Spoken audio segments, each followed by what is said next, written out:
नमस्कार, बहुत स्वागत है आपका न्यूज आवर के खास कार्यक्रम मुद्दा ऑन टाइम में और मैं हूं आपके साथ नवजीत कौर। आज हम इस कार्यक्रम में बात करेंगे पूर्व मंत्री शिव डहरिया के विवादित बयान को लेकर। सतनामी समाज में गुरु प्रथा पर शिव डहरिया का बयान पर एक बार फिर से बवाल मच गया है। आरंग से विधायक गुरु खुशवंत साहिब ने पलटवार करते हुए कहा कि शिव डहरिया मानसिक संतुलन खो चुके हैं।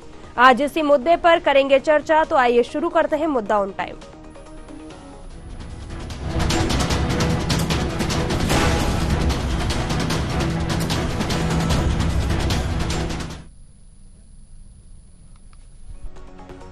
गुरु परंपरा पर बयान देकर पूर्व मंत्री शिव कुमार डहरिया बुरी तरह से फंसते हुए नजर आ रहे हैं। उनके बयान के बाद बाबा गुरु घासीदास के वंशज भड़क उठे हैं।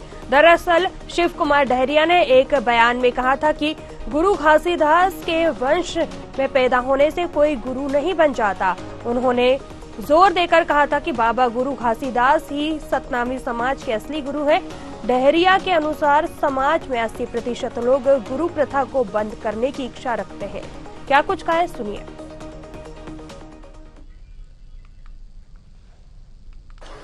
निश्चित रूप में अब समाज के लोग बाबा घासीदास ही सतनामी समाज के गुरु हैं और गुरु के वंश में पैदा होने वाले हर व्यक्ति गुरु बनने के काबिल नहीं है। तो समाज के लोग अब इस बात की ओर अग्रसर हो रहे हैं कि गुरु प्रथा बंद किया जाए और अधिकांश समाज के जो पढ़े लिखे लोग हैं वो गुरु प्रथा बंद करने के पक्ष में है और लगभग 80% समाज के लोग 80 से 90% लोग गुरु प्रथा के पक्ष में नहीं है। वो सिर्फ एक ही गुरु है जो बाबा घासीदास जी हैं, उनको मानते हैं। सतनामी समाज में गुरु परंपरा पर पूर्व मंत्री शिव डहरिया की टिप्पणी से बवाल मचा हुआ है। आरंग से विधायक गुरु खुशवंत साहिब ने तीखी प्रतिक्रिया दी है। उन्होंने कहा है कि शिव कुमार डहरिया अपना मानसिक संतुलन खो बैठे हैं। उन्होंने 5 साल मंत्री रहते हुए सतनामी समाज पर अत्याचार किया। डहरिया को मानसिक इलाज की जरूरत है। उन्होंने कहा कि हमारी सरकार में उन्हें आयुष्मान योजना का लाभ भी मिलेगा। क्या कुछ कहा है, सुनिए आप।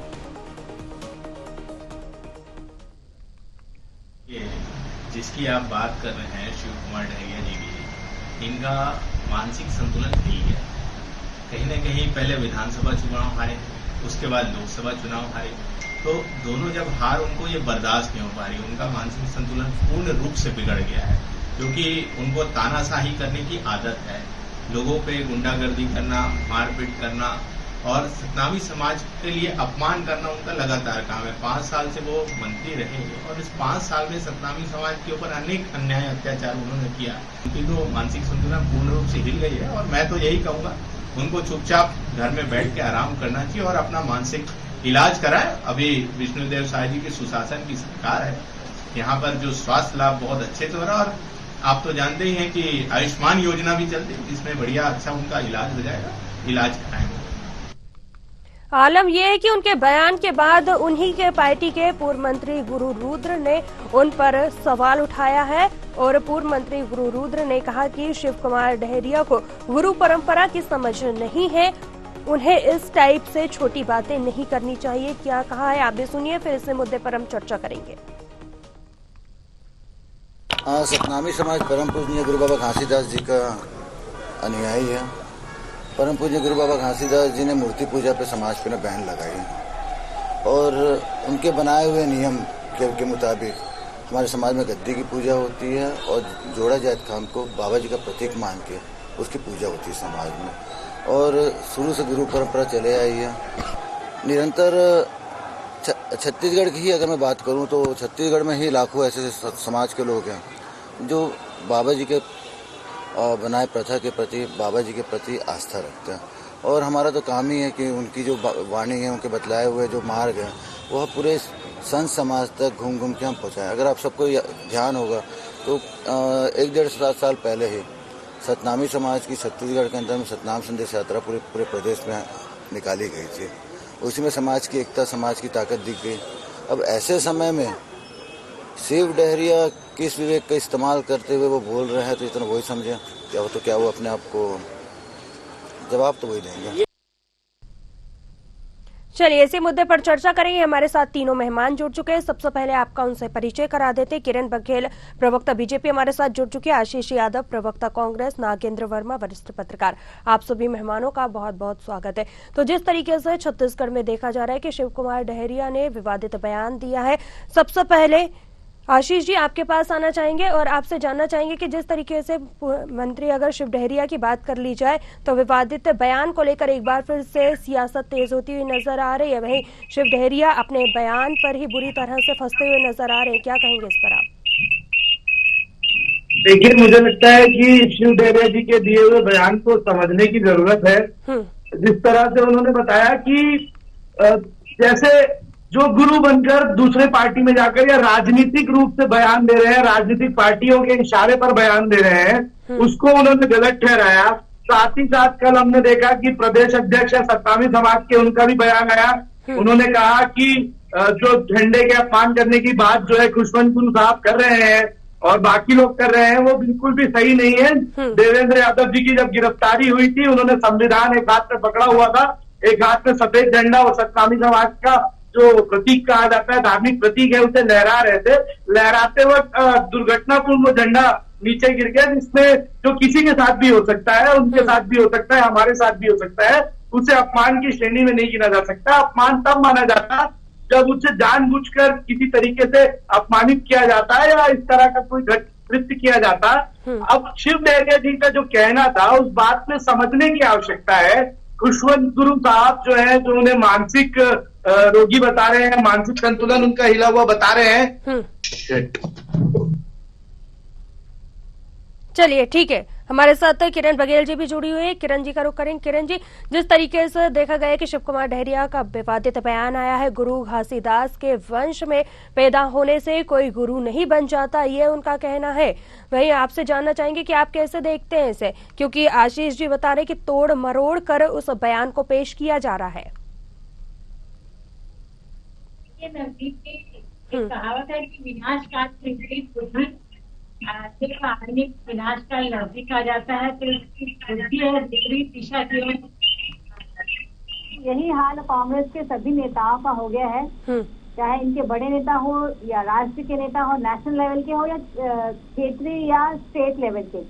इनके इंडी गठबंधन के नेता कभी सनातनियों को वायरस कहते हैं, डेंगू मलेरिया का वायरस कहते हैं, तो कभी शिव डहरिया जी गुरु जी के वंशज पे प्रश्न चिन्ह उठाते हैं, कभी नक्सलिज्म पे, नक्सलाइट को अपने भटके हुए साथी बताते हैं। तो शुरू से कांग्रेसियों का ये चरित्र रहा है कि देश विरोधी ताकतों को संरक्षण देना, देश को बांट के राजनीति करना शुरू से कांग्रेस का ये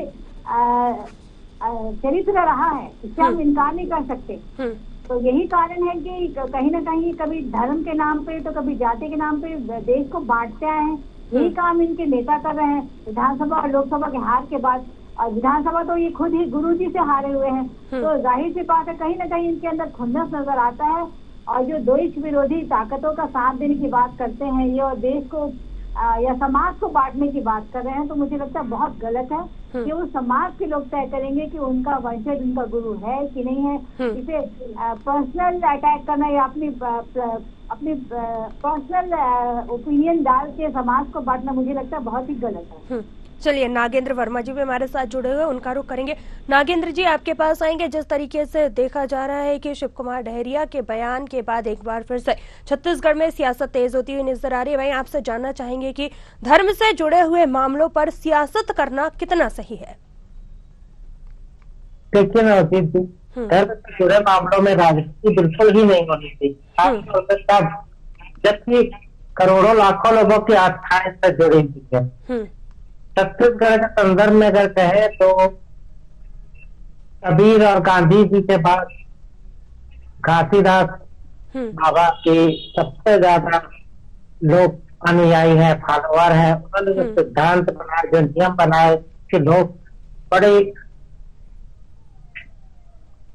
क्या वो करते हैं और लगातार उसको फॉलो करते हैं। लगातार उन्होंने बहुत सारे सामाजिक सुधार की दिशा में, क्योंकि इस दौर में 200 साल पहले सामाजिक विषय किया थी, बहुत सारे तकलीफें थी, उन सबको दूर करने के लिए 7 नियम बनाए थे। उसको आज भी नामपन से फॉलो करता है। और वो इन सारी चीजों का राजनीति से कोई दूर दूर तक वास्ता नहीं है। छत्तीसगढ़ में सतनामी समाज बहुत ही शांत, सरल और सिद्धांतों पे चलने वाला समाज है।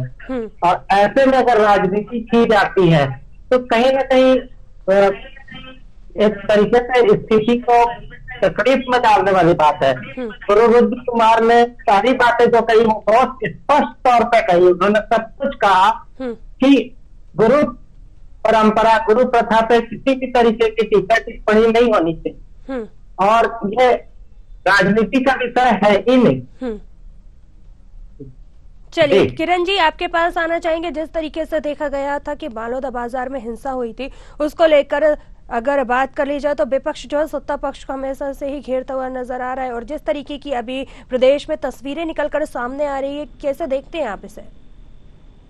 देखिए, कहीं ना कहीं कांग्रेस अपनी पुरानी विधानसभा और लोकसभा की हार से कहीं ना कहीं विचलित है। यही कारण है कि बलौदा बाजार जैसी घटना को कहीं ना कहीं साजिश का शिकार होते दिखता है। छत्तीसगढ़ की शांति फिजा को खराब करने का प्रयास किया गया और ये इनके ही नेता जब समाज में गुरु के वर्चस्व की बात कर रहे हैं, वही जब इनका शासनकाल था तो एक भगवा ध्वज का अपमान हुआ। कवर्धा की घटना आपको याद दिला दूं तो किस तरह एक हिंदू बालक के साथ उसको भागने पे मजबूर किया गया, वहां भगवा ध्वज को पैर के तले उछला गया। वीरनपुर की घटना बता दूं तो एक खास समुदाय के द्वारा एक साहू समाज के बच्चे को हत्या कर दी गई। और बस्तर में भी ऐसी घटनाएं होती रही नवजीत जी, जो एक जो बोलेंगे धर्मांतरण के एक आग में बस्तर जलता रहा। तो 5 साल की सरकार रही, हमेशा से इन्होंने देश तोड़ने वाले या देश विरोधी ताकतों के साथ इनकी सरकार खड़ी रही। फिर अब जब हमारी सरकार आ गई, छत्तीसगढ़ की फिजा फिर शांत हो गई, जो शांति का द्वीप था वो बरकरार हो रहा है। तो फिर इनके नेता उलूल जुलूल बयान करके धार्मिक भावनाओं को ठेस पहुंचाने का, धार्मिक भावनाओं को उकसाने का प्रयास कर रहे हैं ताकि फिर दो गुट में या समाज में असमंजस हो जाए, कहीं अस्थिरता का वातावरण हो जाए और फिर छत्तीसगढ़ की जो शांत फिजा, जो फिर बलौदा बाजार की घटना के बाद भाजपा शासन ने काफी कंट्रोल कर लिया है, तो उसे फिर उन्माद फैलाने का काम किया जा रहा है। तो छत्तीसगढ़ की जनता देख रही है कि जिस प्रकार ये देवेंद्र यादव जो कि मुख्य आरोपी बताए जा रहे हैं बलौदा बाजार की घटना का, तो इनके प्रभारी हो या प्रदेश अध्यक्ष उनका साथ देते नजर आ रहे हैं। उनका कहना है कि जेल में जितने भी गिरफ्तार हुए वो उनका साथ देंगे। कांग्रेस की निचली राजनीति को दर्शाती किस प्रकार आरोपियों के संरक्षण में खड़ी हो रही है ये सरकार, जो सरकारी संपत्ति को जिन लोगों ने, जिन आरोपियों ने नुकसान पहुंचाया उनके हिस्से की लड़ाई लड़ेंगे बड़ी में, तो बहुत ही रेडिकुलस बात है। और शुरू से कांग्रेस का चरित्र यही रहा है कि अपराधियों को संरक्षण मिला।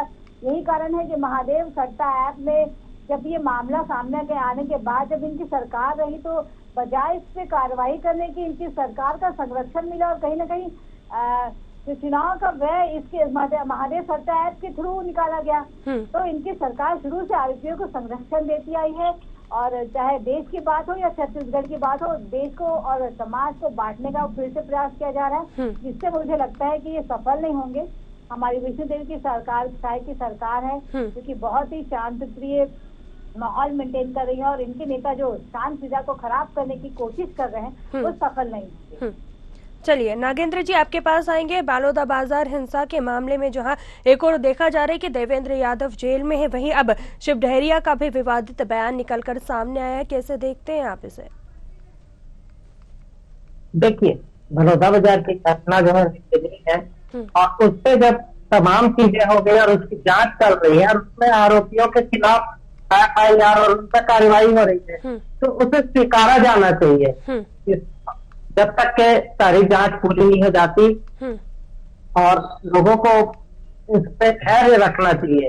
और ऐसे समय में और किसी चीज को उद्वेलित करना और ऐसे बयानबाजी राजनीतिक होना, यह कहीं ना कहीं परिस्थितियों को और उग्र बनाने का प्रयास है। मुझे लगता है कि इस प्रदर्शन में जो सामाजिक तौर पे हो रहा था, उन्होंने धार्मिक प्रतीक के अपमान और उसका मुद्दा उठाया था और उस पर वो पक्ष जांच की मांग कर रहे थे। लेकिन धीरे धीरे पूरी घटना में जो राजनीति होती है उसने पूरा वातावरण जो है उसको बदल दिया और सिर्फ इसी घटना को ही नहीं,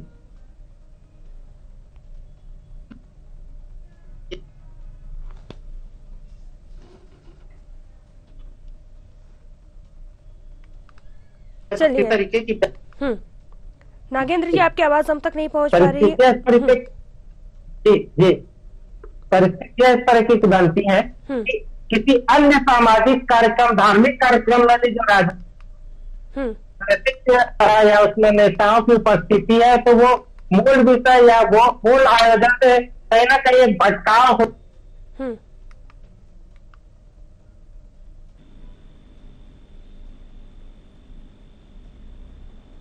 चलिए, हमारे साथ आशीष यादव जी भी जुड़ चुके हैं। आशीष जी, आपका रुख करेंगे। जिस तरीके से देखा जा रहा है कि लगातार सियासत। नागेंद्र जी, आपको रोकना चाहेंगे, आपकी आवाज हम तक नहीं पहुंच पा रही है। और हमारे साथ एक बार फिर से आशीष यादव जी जुड़ चुके हैं। आशीष जी, आपके पास आना चाहेंगे। बीजेपी का कहना है कि डहरिया अपना मानसिक संतुलन खो बैठे हैं। उन्होंने 5 साल मंत्री रहते हुए सतनामी समाज पर अत्याचार किया है। क्या कहेंगे इस पर आप? देखिए, ये बेबुनियाद आरोप है भारतीय जनता पार्टी का। और भारतीय जनता पार्टी के इतने सीनियर कार्यकर्ता हैं, राजनीतिक रूप से जो सीनियर व्यक्ति हैं, जो इतनी बार विधायक रह चुके हैं, मंत्री पर रह चुके हैं 2 बार, उनका सम्मान करना चाहिए। ये तो शिष्टाचार की बात है। भारतीय जनता पार्टी में इतनी शिष्टाचार होना चाहिए कि उन्हें मानसिक रूप से बीमार या मानसिक रूप से संतुलन खो गया, ऐसा कहना बहुत दुर्भाग्यपूर्ण है।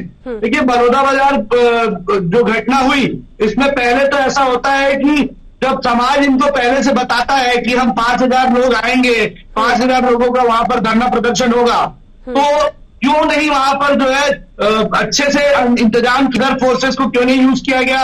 इनकी पुलिस का कहना है कि 250 लोग नागपुर से आए थे। तो वो 250 लोग कौन थे जो नागपुर से आए थे? उनके टेंट की व्यवस्था किसने की? उनके खाने की व्यवस्था किसने की? उन लोगों को वो किसने प्रोत्साहन दिया? किसने षड्यंत्र करके छत्तीसगढ़ के इतिहास की सबसे काली घटना को अंजाम दिया? ये जानने के बजाय ये निर्दोष सतनामी लोगों को, सतनामी युवाओं को पहले गिरफ्तार करते हैं, उसके बाद राजनीतिक रूप से द्वेषपूर्ण तरीके से कांग्रेस पार्टी के जिलाध्यक्ष, NSUI के जिलाध्यक्ष, यूथ कांग्रेस के जिलाध्यक्ष करते हैं। जब बात तभी भी नहीं बनती तो 2 बार के विधायक रह चुके, जो पूरे देश के सबसे युवा महापौर हैं, 34 साल के विधायक देवेंद्र यादव जी को ये गिरफ्तार करते हैं। पहले तो ये नोटिस भेजते हैं कि वो अपना बयान देने आए। जब वो बयान एक बार दे देते हैं तो दोबारा 3 बार नोटिस भेजते हैं। और फिर बहुत ही ड्रामेटिक तरीके से, नाटकीय अंदाज में पुलिस उनके घर आती है और उसके बाद उन्हें बयान देने के बहाने लेकर जाती है और सीधा कोर्ट में पेश करके जेल भेज दिया जाता है। उनके ऊपर 307, 120 जैसी धाराएं लगाई गई है। क्या सबूत है? अगर वो सबूत है पुलिस के पास, तो सार्वजनिक क्यों नहीं किए जा रहे? चलिए, ठीक है। किरण जी, आपके पास आएंगे। जिस तरीके से आपने अभी आशीष जी को सुना, उनका कहना है कि बीजेपी बेबुनियाद आरोप लगाती हुई नजर आ रही। क्या कहेंगे आप इस पर? देखिए, इनको नवनीत जी ना न्याय प्रणाली पे विश्वास है, ना ही भारत के सेना पे विश्वास है। यहाँ तो इनको राम भगवान के अस्तित्व पे भरोसा नहीं है। तो ये तो फिर आरोप की बात करते हैं। तो शुरू से इनको मैंने बताया ना, सर्जिकल स्ट्राइक हुआ तो उस पर भी प्रशासन उठाया इन्होंने। राम सेतु पर भी ये कोर्ट तक लड़ने गए, फिर राम के अस्तित्व पर भी ये कोर्ट पे लड़ाई लड़ रहे हैं। तो इनको तो ना इनको सनातन धर्म पे भरोसा है, ना अपनी सेना पे भरोसा है। अभी जो बस्तर में एनकाउंटर होता है तो इनके पूर्व मुख्यमंत्री फर्जी एनकाउंटर करते हैं। तो अपने इनको सेना के जवान पर भी भरोसा नहीं है।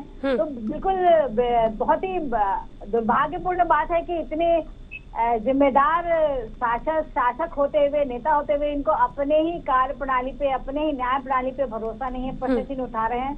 भला नवजीत जी बिना सबूत के, बिना साक्ष्य के कोई किसी विधायक को, सिटिंग विधायक को गिरफ्तार कर सकता है क्या? अगर इनकी गिरफ्तारी गलत है तो इनको कोर्ट जाना चाहिए। बिना सबूत के तो इनकी गिरफ्तारी हो नहीं सकती। जब इनको बार बार नोटिस गया, जब उनका असहयोग रवैया रहा पुलिस के प्रति, न्यायपालिका के प्रति, यही कारण है इनको गिरफ्तार किया गया है। और जिस प्रकार से नौटंकी की है इन्होंने, गिरफ्तारी देने से मना करके दिन भर पुलिस को उलझा के रखा, समय व्यतीत किया प्रशासन शासन का। तो मुझे लगता है कुछ दिन समय वेट करना चाहिए। दूध का पानी का पानी आने वाला है। इसके पीछे जो भी घटना के पीछे जो भी मुख्य आरोपी होंगे उनको बख्शा नहीं जाएगा। जिन्होंने शासन के बहुकीमती सामानों को जलाने का काम किया है, शासन का जो नुकसान हुआ है उसकी तो भरपाई करनी पड़ेगी। और छत्तीसगढ़ की शांत फिजा को जो भी बड़ा नेता हो या कोई भी हो, XYZ खराब करने की कोशिश करेगा तो ये विष्णुदेव साई की सरकार है, उन्हें बख्शा नहीं जाएगा। चलिए ठीक है, आपके सवाल का जवाब आशीष जी से ही ले लेते हैं। जी आशीष जी, क्या कहेंगे? देखिए, विष्णुदेव साई की सरकार आती है और प्रदेश में इतिहास का सबसे काला दिन देखने को मिलता है। ये बताइए, आज तक देश में कभी ऐसा नहीं हुआ होगा कि किसी जिले के कार्यालय को, किसी एसपी के ऑफिस को जला दिया गया हो, फूंक दिया गया हो, प्रशासन हाथ पे हाथ धरे बैठा हो, सैकड़ों गाड़ियां फूंक दी गई। वहां पे गृह मंत्री का दायित्व बनता है, गृह मंत्री की जिम्मेदारी बनती है। बहुत बड़ा इंटेलिजेंस फेलियर है ये। अपने फेलियर को मानना चाहिए और इन्हें इस्तीफा दे देना चाहिए। जो ये बात कर रहे हैं कि देवेंद्र यादव को गिरफ्तार, देवेंद्र यादव 9:30 बजे वहां पहुंचते हैं, 10:15 बजे वो वहां से निकल जाते हैं और शाम को 6 बजे आगजनी की घटना होती है। आप देखिए, उन्होंने अपने गिरफ्तारी के एक दिन पहले वीडियो के माध्यम से, प्रेस वार्ता के माध्यम से प्रेस के लोगों को बताया था कि हमें ये इंटेल मिल रही है कि जो सतनामी युवा जेल में बंद है उन्हें डराया जा रहा है, धमकाया जा रहा है और ये कहा जा रहा है कि अगर छूटना है, जेल से बाहर आना है तो देवेंद्र यादव का नाम ले लो। आज भी हमें पता चला है कि कई मामलों में जेल में लोगों को प्रताड़ित करके पुलिस जबरन राजनीतिक कठपुतली जो बनने का काम इस बार छत्तीसगढ़ पुलिस ने किया है और जिस तरीके से राजनीति में नीचता लाई गई है, इस तरह की राजनीति छत्तीसगढ़ में कभी नहीं हुई। रमन सिंह की सरकार भी हमने देखी थी, लेकिन ये जो विष्णुदेव साई की सरकार है, इसमें जो राजनीति का स्तर गिरता जा रहा है, इस स्तर को संभालना बहुत मुश्किल है। आप सोचिए, उस विधायक को गिरफ्तार किया जाता है और गिरफ्तारी के समय यह भी नहीं बताया जाता है कि उन पर कौन सी धाराएं लगी है। आप देखिए, उनको गिरफ्तार करने के बाद रात को 10:30 बजे बलौदा बाजार पहुंचे थे। मैं खुद गया था साथ में। रात को 10:30 बजे बलौदा बाजार पहुंचने के बाद 11 बजे तक एसडीएम मजिस्ट्रेट स्पेशल कोर्ट खुलवाई जाती है, स्पेशल कोर्ट पे सुनवाई की जाती है और उसी दिन रात को 1 बजे उनको जेल भेजा जाता है रायपुर के। इतनी क्या जल्दी थी? पता था इनको कि अगले 3-4 दिन जो है शासकीय छुट्टी है, अगले 3-4 दिन ये जमानत के लिए प्लीड नहीं कर पाएंगे, पेशी नहीं हो पाएगी।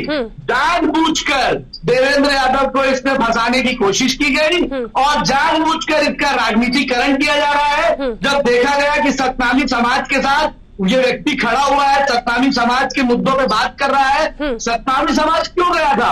न्याय मांगने गया था। सतनामी समाज क्या चाहता था? सीबीआई जांच कराना चाहता था। अगर भारतीय जनता पार्टी की सरकार और साय सरकार इतनी ज्यादा सुशासन की सरकार है तो केंद्र में इनकी सरकार है, सीबीआई एजेंसी इनकी है, ईडी इनकी है, ये सीबीआई जांच करा लेते हैं। इन्होंने अभी तक सीबीआई जांच नहीं कराई और आज घटना को इतने दिन बीतने के बाद भी असली गुनहगार कहीं शामिल नहीं हो पाया, कहीं सामने नहीं आ पाया।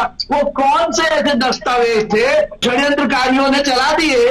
वो कौन से ऐसे दस्तावेज थे जिसको षड्यंत्र की तरह जलाया गया और किसको भारतीय जनता पार्टी बचाने की कोशिश कर रही है? ठीक है, इससे पहले ठीक है आशीष जी, आपको रोकना चाहेंगे जो हुआ, आशीष जी आपको रोकना चाहेंगे। नहीं मिले लोगों के। आशीष जी, नागेंद्र जी आपके पास आएंगे। जिस तरीके से देखा जा रहा है कि कांग्रेस यहाँ पर न्यायिक जांच पर भी कहीं न कहीं सवाल उठाती हुई नजर आ रही है और अगर देखा जाए तो सत्ता पक्ष पर आरोप लगाती हुई नजर आ रही है कि आखिर सत्ता पक्ष किसे बचाने की कोशिश कर रहा है। जल्दी से देखिए, ये कोई घटना हो रही है जिससे राष्ट्रीय संपत्ति, सार्वजनिक संपत्ति का नुकसान हो रहा है, उसकी जांच चल रही है। इसमें किसी भी तरीके का आरोप प्रत्यारोप नहीं लगना चाहिए।